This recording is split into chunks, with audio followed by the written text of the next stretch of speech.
入屋啊，做業主啊，隻蚊入去。大家好啊，咁我係下一社社長 Winston。嗰陣時第一次就好機緣巧合咁樣啦，聽到阿山人兄亮啦，同埋阿閒山同埋另一個我哋嘅朋友 Helen，佢哋就傾開想行呢個瑞典嘅國王小徑。咁啱就上咗嚟個 office 嗰度傾啊，因為佢冇地方啊。跟住佢哋傾下，跟住我喺隔離做緊嘢嗰陣，聽下，咦又好有 feel 喎。跟住就問佢哋，可唔可以加入啊？咁樣係我邀請你嘅，我見住佢係咁望啦，有冇興趣啊？咁之後就突發咁樣就訂機票啊，跟住又傾行程啊，跟住然之後又我記得係得1個鐘時間。咁瑞典嗰度我哋就行咗個國王小徑，但係就 session 嚟，因為就成條咧講緊係好似300幾公里，咁又有啲難。咁我哋就揀咗比較精華嗰部分，由頭行到尾咧就要110公里嘅，咁爬升大概2000幾米左右。咁其實如果以一個香港麥理浩徑差唔多去比較咧，其實佢嘅爬升係算少，所以我就覺得其實都體能上嘅要求就唔係話太高嘅，係啦。如果大家麥理浩徑都玩到嘅話，我諗呢個係唔成問題嘅。一般嚟講都會建議用6至7日嘅時間去行啦。咁我哋最終就由起點到終點嘅話，大概就計埋 dayling 嘅話，就應該用咗8日左右，都每日都冇講行程嘅，甚至係中間去咗其他地方咁樣嗰啲，咁都夠時間。咁但係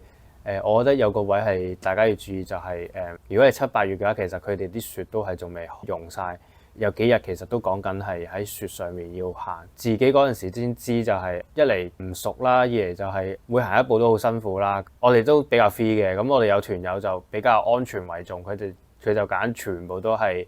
瞓衫，咁就有個好處就係你唔使帶個營，咁你就起碼輕好多，同埋衫屋嘅話又安全啲啦，有保障啲。咁但係我哋都想留翻個回憶，就係我哋喺瑞典露過營，咁所以我哋就卡啦咁樣。大概就露咗3日營咁樣咯。有個好重要嘅情況就係因為7、8月咧係喺北歐地方咧係極晝嘅時間嚟嘅，咁所以大部分時間佢都係日頭嚟嘅。咁我哋都要預一啲時間去適應翻佢哋嗰個冇夜晚嘅日子咯。嗰陣時都我自己啦，就有帶啲耳塞啊，有帶啲巴哈甜睡靈啊，咁啊到時食，咁啊令到自己係更加容易瞓咁樣。其實你嗰個休息啊，或者係睡眠咧，好影響你之後第2日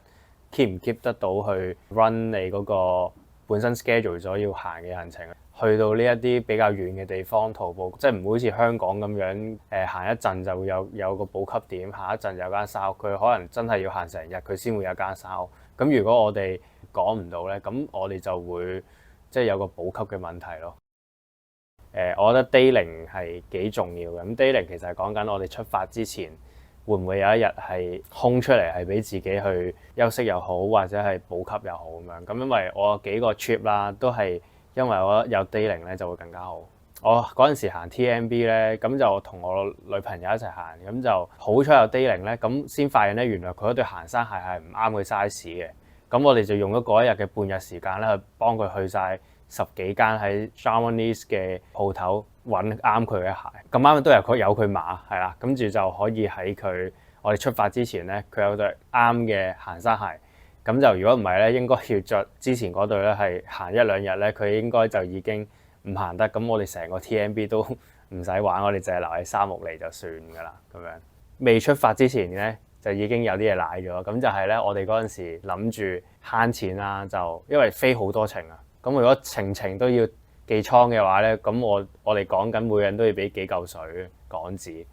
轉咗3次機，應該要成1000幾蚊、2000蚊。咁我哋為咗慳嗰啲錢咧，咁我哋係冇寄倉。去到入去檢測嘅時候咧，睇行李嘅時候咧，佢就話唔俾我哋帶啲嘢上。咁我哋咧好急一腳咁樣就用咗我個背囊，咁就將所有禁止託運嘅嘢擺晒入去，行山杖啊、釘啊、太陽能板啊，乜鬼嘢都擺晒入去。然之後就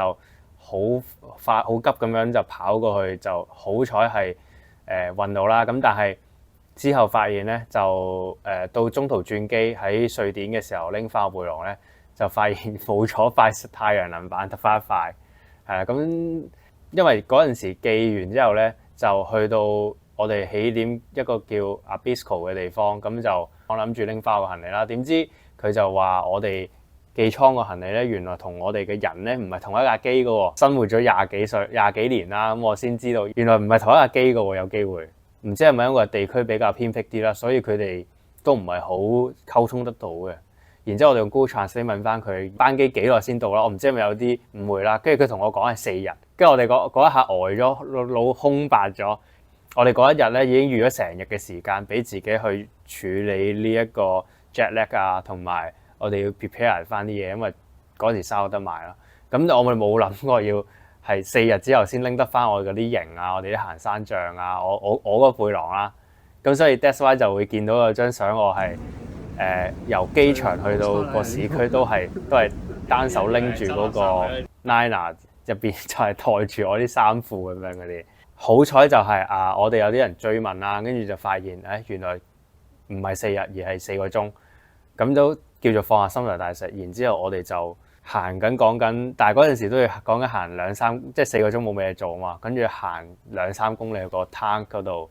去食嘢咁樣咯，係啊，跟住就好彩就係即係翻去拎行李嗰一程咧，有個好心嘅外國人啦，跟住就見到我哋咁樣拎住，特別係我啦，好似捧住個棵菜咁樣捧住嗰啲嘢啦，跟住就問使唔使載我哋過去，跟住就然之後我哋就喺冇同人講 hitchhike 嘅時候都有架順風車載我哋去機場啦，跟住就拎翻個袋，終於可以叫的士就去開始嗰間山屋度準備啦咁樣。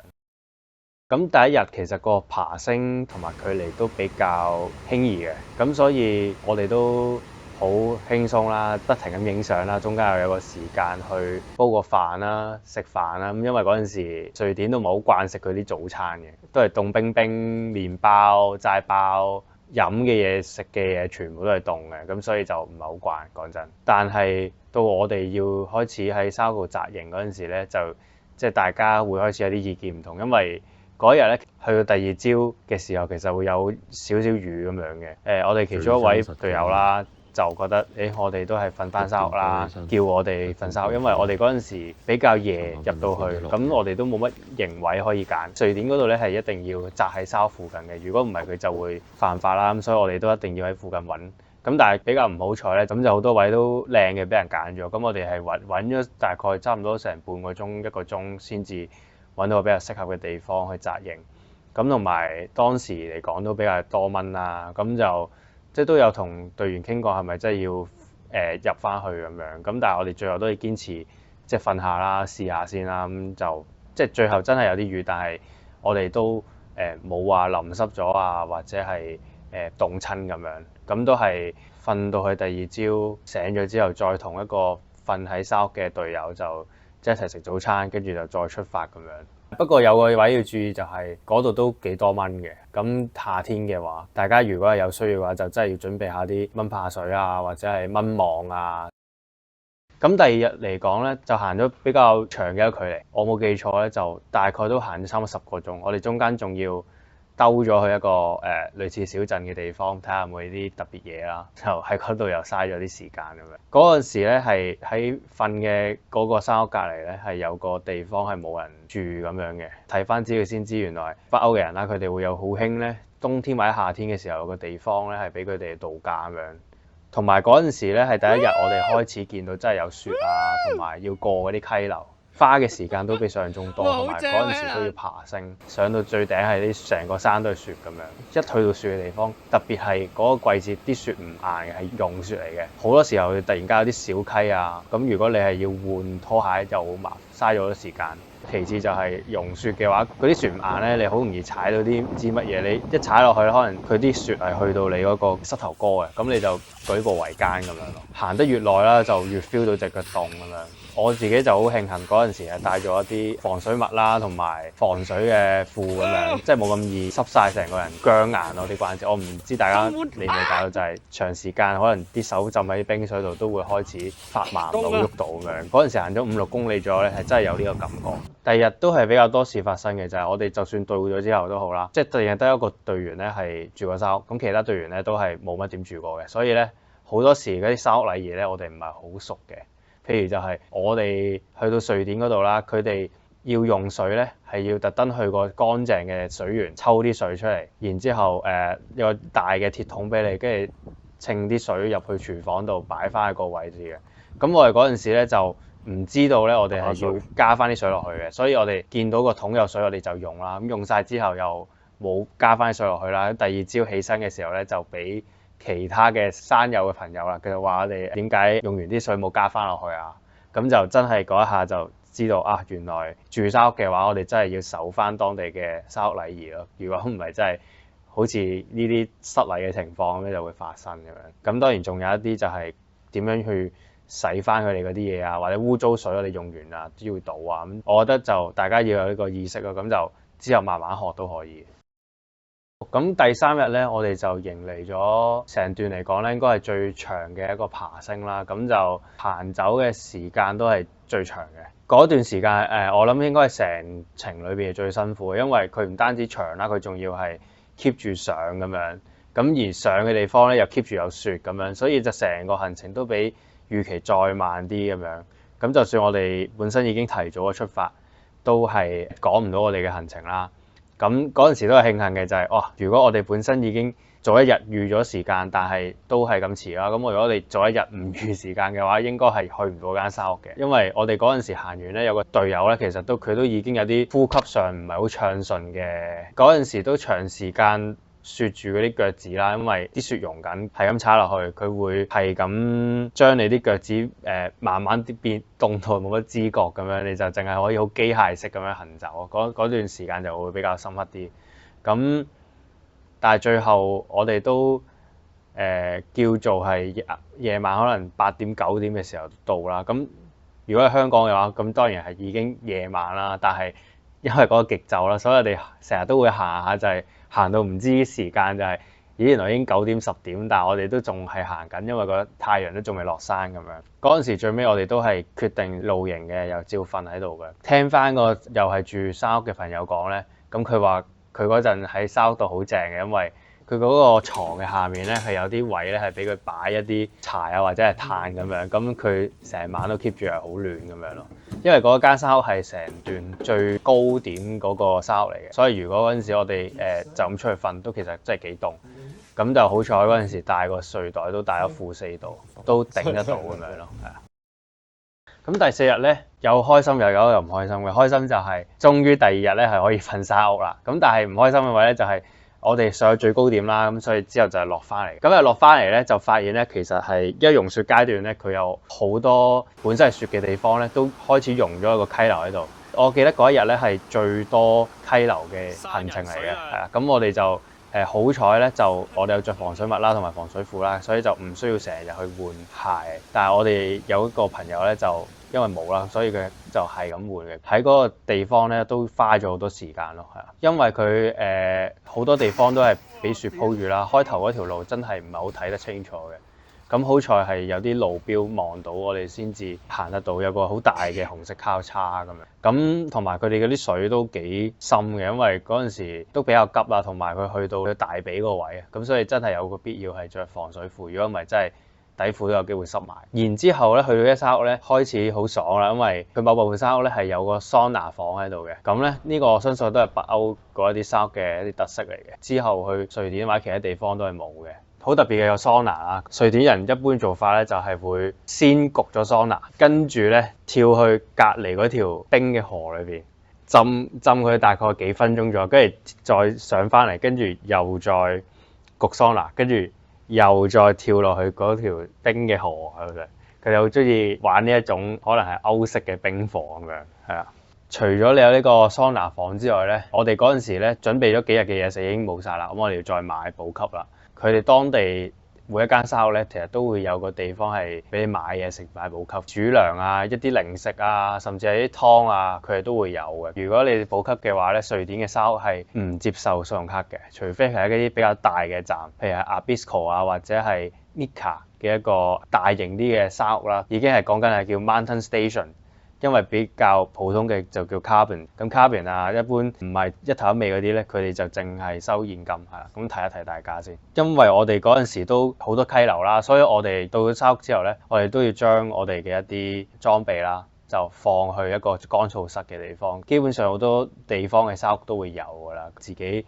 有幾條繩掛咗喺度啦，有啲夾啊，你自己就夾翻啲嘢喺嗰度整乾佢就得㗎啦。因為我哋買咗一啲煮糧啦，咁亦都順手用佢哋沙屋上面入邊嘅一個廚房去煮嘢食咁樣嘅，咁佢哋不論係廚具啊、爐具啊，又或者係一啲清潔用品，其實都齊全嘅，咁所以只不過係需要帶一啲食物過去，你就已經可以煮到㗎啦。水源咧都係充足嘅，基本上過一過濾嗰啲水就已經可以飲得㗎啦。所以一啲比較驚行山冇水飲嘅朋友去到都唔使驚咁樣。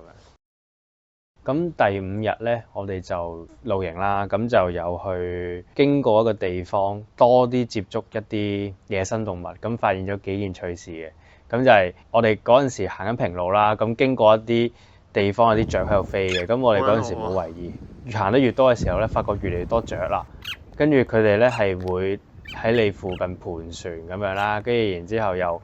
裝腔作勢係要好似要攻擊你咁樣啦，跟住我哋就先知道咧，原來呢一個地方係嗰啲鳥嘅地盤嚟嘅，咁我哋叫做誤闖咗佢哋地盤，佢哋有嗰個好強嘅一個領土嘅意識咁樣，我哋都有試叫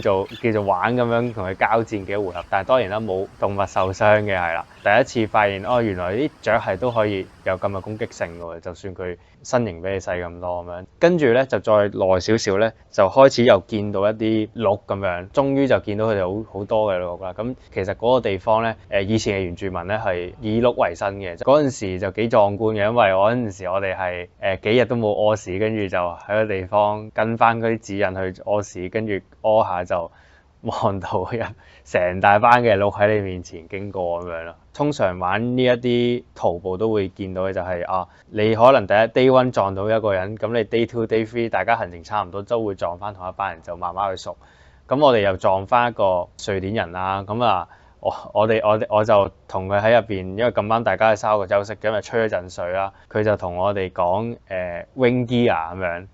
我哋聽到 wing gear 啦，跟住我哋就心諗下 wing gear。你係咪講防水褸同埋遮嗰啲啊？咁樣聽清楚啲咧，先知唔係，原來佢係講 wing deer。wing deer 即係講緊佢話出面見到鹿啊咁樣，跟住我先至意識到係喎，原來佢講緊鹿喎，跟住就話係我哋頭先都講，我哋都見到咁樣。咁最後我哋就同咗佢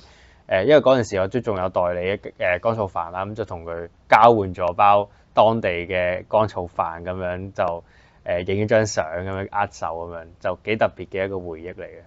嗰一日應該係去沙屋嘅，咁就見到一班瑞典人啦，咁佢哋當時就假期啦，拎咗假過去行呢一條 trail 咁樣。嗰陣時傾偈都覺得幾特別嘅，就係我哋同佢講，我哋香港可能一般打工都係得十零日假期，11日、12日啦，跟住然之後佢就好驚訝，因為喺佢哋嘅觀念咧，法定假期起碼有30日嘅。對於我哋香港嘅打工仔嚟講，當然係天方夜譚啦！你邊有可能突然間請30日假有薪假期咁？咁就交流咗大家啲對工作啊，或者係對於一啲福利政策嘅一啲睇法咯。咁就好難得會有，即係喺間沙屋裏邊可以同其他嘅朋友可以傾到呢一啲咁深入嘅話題啊。OK，咁之後就嚟到第6日啦，最尾嗰一日啦。呢度都要講翻聲，就係有人可能問成條路有冇收到信號或者係網絡咁樣，其實係成條路都收唔到嘅。嗰5日咧係講緊你完全同外界失去聯絡。我之後有參加啲禪修營啦，所以就了解個感覺啦。但係即係我都覺得係一個幾好嘅方法，等你唔再俾信息轟炸你，淨係做好你眼前嘅嘢咁樣。因為當時都比較耐啦，所以有個隊友咧就因為佢嘅屋企人擔心，佢就真係如果對翻好似港紙好似1000幾蚊㗎啦，即係就係通一個電話，等佢阿媽知道佢係安全咁樣咯。定知定唔知幾十蚊嘅美元咁樣，就係去沙屋度借啲衛星電話去打咁樣，即係講嗨我未死啊咁樣就拜拜咁樣，因為太貴。咁啱又係呢位隊友咧，我哋嗰日咧要行15公里嘅，咁但係咧去到中途嘅時候7公里咧，佢先發現，因為我哋咁多人冇信號啊嘛，咁佢又唔影相，跟住佢就冇乜點拎自己電話啦，跟住佢真係發現咧自己身上面冇電話啦，休息嗰下先發現，